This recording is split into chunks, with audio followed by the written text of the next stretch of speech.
In the last video, we talked about something simple but easy to overlook. That most of what people call confusion, exhaustion, and disconnection isn't coming from lack of effort. It's coming from overload. Mental, emotional, environmental. Constant input with no real return to stillness. And what I kept being shown, if I can even call it that, is that when someone starts consistently returning to awareness, something begins to change in stages. Not instantly, not dramatically at first, but gradually and almost quietly. Stage one, you start noticing everything you were ignoring. And at first, it feels subtle. You don't suddenly become different, you just become aware of patterns, of reactions, of how often your mind jumps ahead of your present moment. You start seeing how much energy was going into thoughts that never actually existed outside your mind.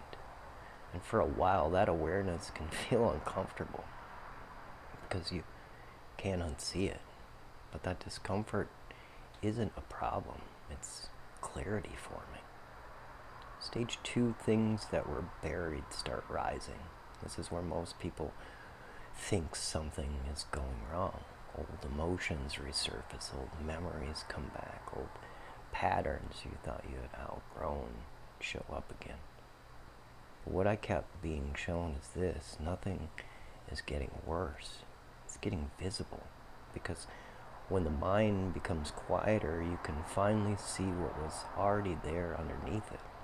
This is where practices like mindfulness become more than theory.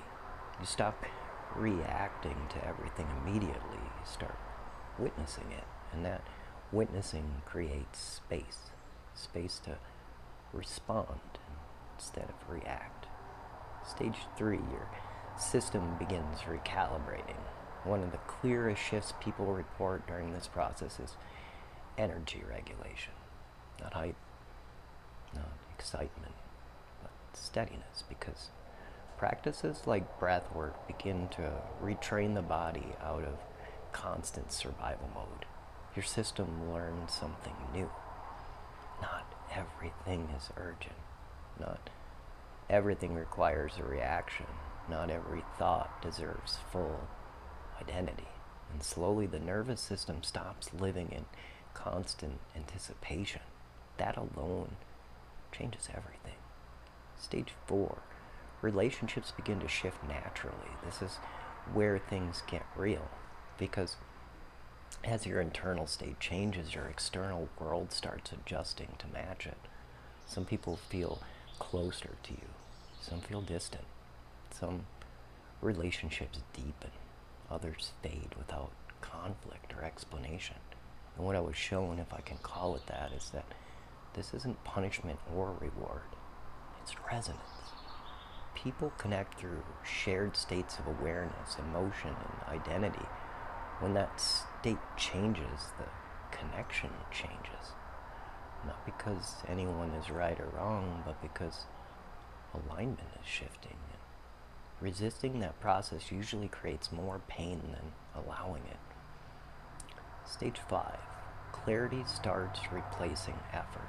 This is the part most people don't expect. Life doesn't necessarily become easier, but it becomes clearer. Decisions take less internal debate. Intuition becomes quieter but more precise.